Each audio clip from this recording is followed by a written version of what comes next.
uyofike uzithole ukuthi ungubani, our identities sonke emhlabeni axhumeleke kuJesu. Akekho yothola i-identity yakhe ukuthi ubani ngaphandle kokwazana noJesu.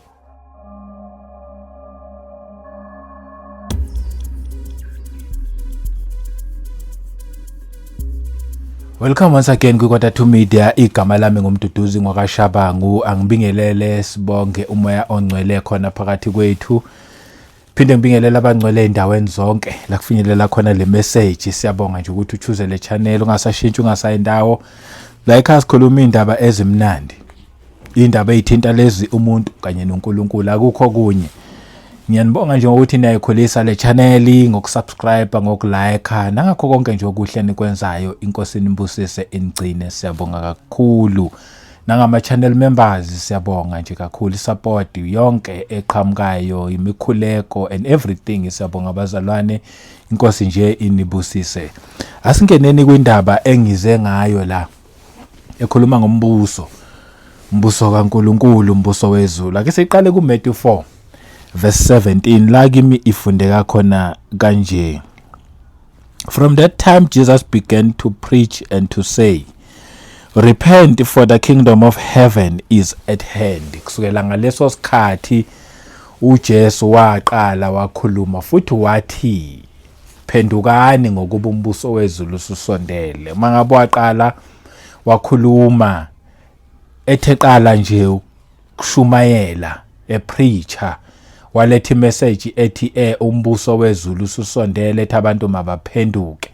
Okusho ukuthi kwakuyiyona core message yakhe, kwakuyiyona message ebaluleke ngalendlela le eyisimangaliso, ngoba ukufika kwakhe emhlabeni that time kwakukusondela kombuso wezulu.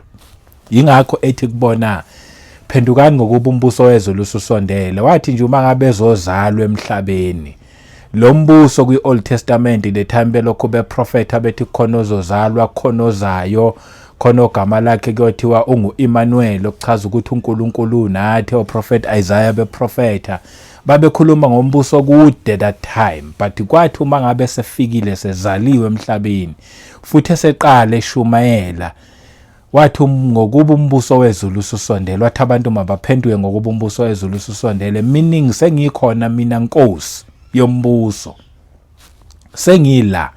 Njengoba ke nje sengila, ngiyanazi, ngiyana-understanda futhi ukuthi nineimfundiso eziningi enizifundile eza previous ezahlukahlukene, kodwa ke manje zonke lezi imfundiso eziningi enizifundile lezi zizodinga ukuthi ni repent, meaning change the way you think. Ukuphenduka yebo nasesonweni, and also change the way you've been thinking nangendlela mhlawumbe obukade ufundiswe ngayo, most especially uma ngabe aku-align nendaba yombuso wezulu. Ngoba uma ngabe ethi nje ngoba umbuso wezulu ususondele, ngoba wayesekhona yena Nkosi yombuso wezulu, and ukusondela kwakhe kwakukusondela ngempela kombuso. And ke manje uma ngabe uyihlalela phansi le ndaba le, uyibheka, uyimamela, uyifunda, ikhuluma ukuthi abantu mabaphenduke ikhuluma ngathi thina abantu, even nathi thina kule generation yama 2000 kanjalo kanjalo. Mangithi ama 2000 ngisho ukuthi thina sisaphila kulesikhathi samanje. Ikhuluma ngathi thina ukuthi nathi sidinga ukuthi masiphenduke, ngoba the very same mbuso owawususondele more than 2000 years ago namanje usondele, awukho ekudeni. But ukuziwazi kahle lo mbuso udinga ukuthi wazane kakhulu ukuqala nenkosi yalombuso. Once wathola nje ukwazana nale nkosi yalombuso, koba lula ukuthi wazane nombuso. And once wangazana nenkosi yalombuso, koba nzima ukwazana futhi nalombuso, ngoba ile nkosi ezokuintroduce embusweni wayo. Not unless ke wathi uma ngabe usindiswa waya emibusweni yamasonto, ngoba ikhona imibuso yamasonto la khona nje utshelwa khona nje indaba nje zala enkonzweni kungayiwa kuJesu Kristu. But uma ngabe kuukuthi wena wathola ibandla elikuhlanganisa noJesu Kristu, elithi phuma esontweni uze kuJesu Kristu, ibandla lizothi izoba ne-relationship, uhlanganyele noJesu Kristu weze emhlabeni, uhlanganyele nomoya ongcwele sawushiyelwa, ngoba njengoba silanje emhlabeni sishiyelwe umoya ongcwele. Wahlanganyela nalo moya ongcwele, wamthanda umoya ongcwele, waba inkosi kuwena, wamvuma umoya ongcwele. Yena ke manje uzokuthatha kuse kwinkosi yombuso, and ke manje once wazana nenkosi yombuso, inkosi yombuso yona bese yenze njani, ikwazisa umbuso. And once wazi lo mbuso, embusweni wayo lenkosi, your identity ilapho, your destiny ilapho, kula uyofika uthole khona ukuthi hawu kahle kahle mina yimi lo, okusho ukuthi okufanele ngizokwenza emhlabeni yilokho.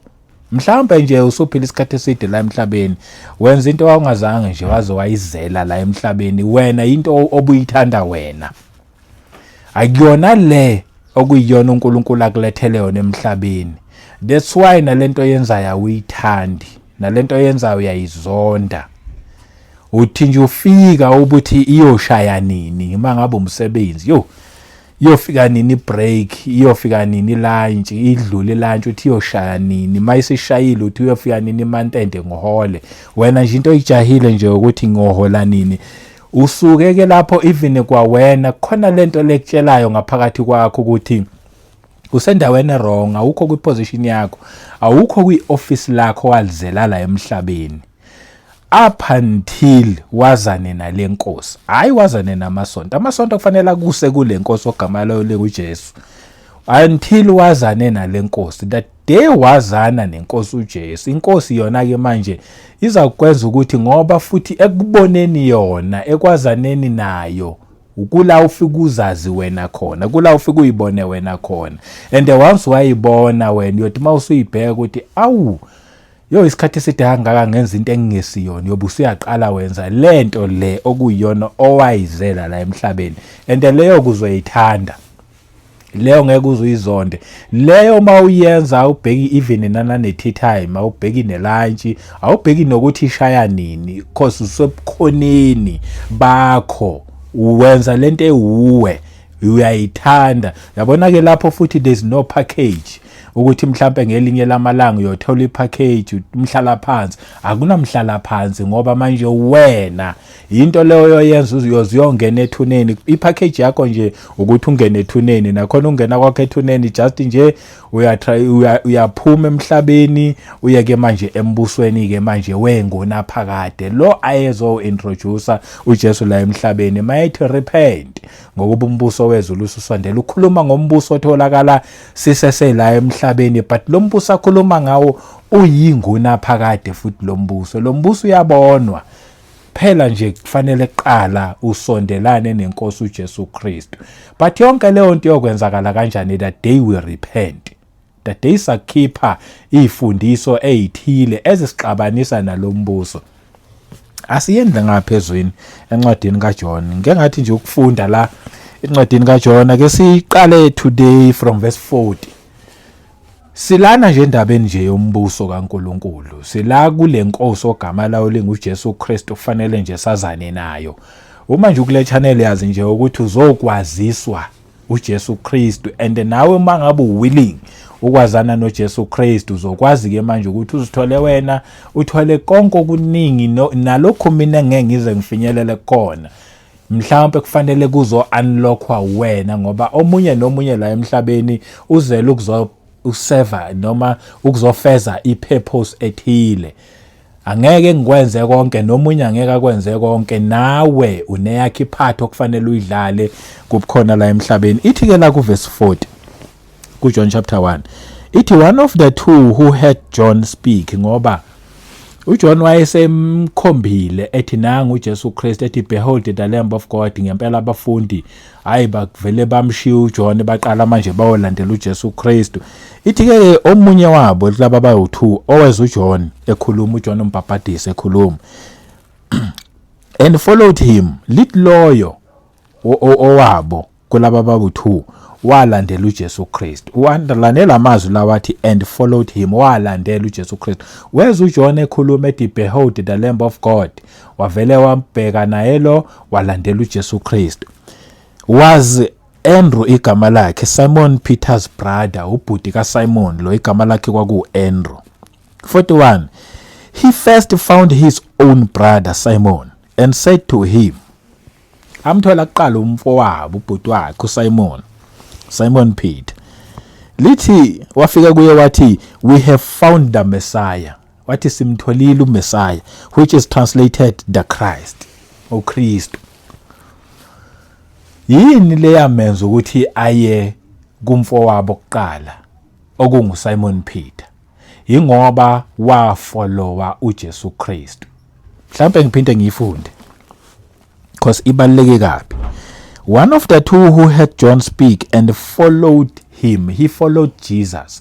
Yabona, the minute you follow Jesus, ngeke ulandele uJesu Kristu ungenzi njengaye.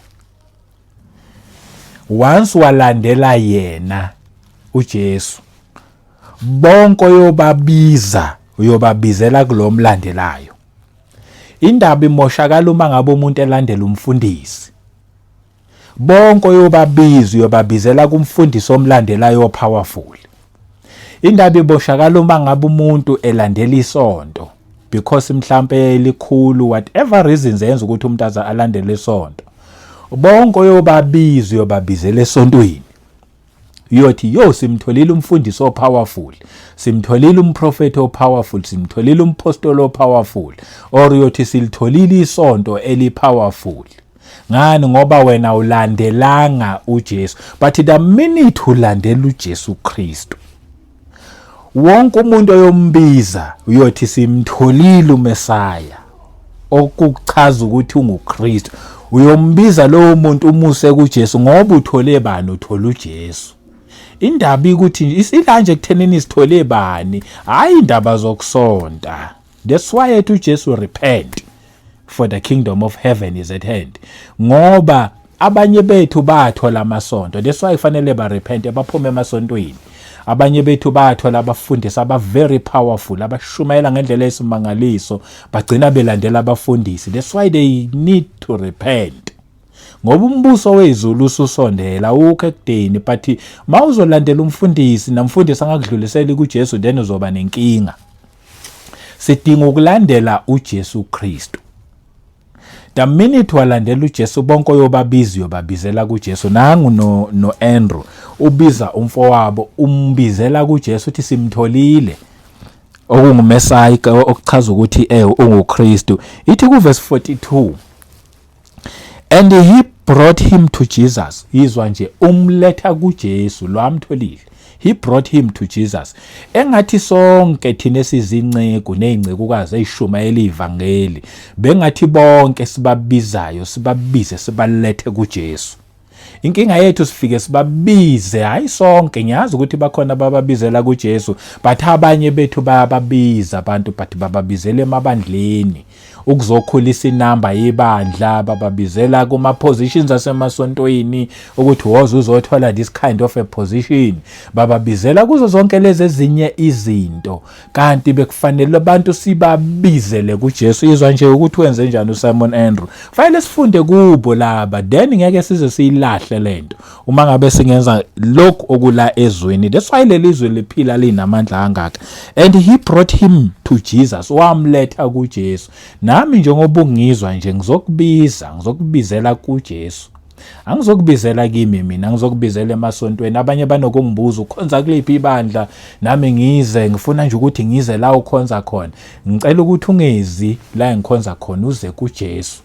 Ngikubizela kuJesu Kristu. Ngizothi woza yiba nenhlanganyelo noJesu. Nangobaluleke kakhulu, yiba nenhlanganyelo naye, ngoba imfihlakalo enkulu ilapho. Indaba yakho noNkulunkulu ilapho. Ngingakhetha uJesu mina ngiyindlela neqiniso nokuphila, ngoba konke okudingayo indlela noma isango nguJesu Kristu yayo yonke into oyidingayo. That's why kufanele sikubizele kubani? kuJesu. Nami ngizokubizela nje kuya, ngikubizeli kwezinye izinto, angikubizeli even nakule channel ukuthi landela le channel nakho konke, ngikubizela kuJesu. Yabona nje uma ngabe uyawahlangana nale message, it's because uzobizwa ubizelwa kuJesu Kristu, and he brought him to Jesus. Nami ngiletha kuJesu. Now when Jesus looked at him, ngoba kunendaba once walethwa kuJesu, uJesu yobe seqala ukubheka wena olethwayo ke manje. Ngoba kusho ukuthi uye wavuma ukulethwa, ube nenhliziyo yokuzwa, walalela ulethwa, and then uJesu bese yaqala yakubheka wena olethwayo. Izwa nje ukuthi uthini. He said, "You are Simon, the son of Jonah."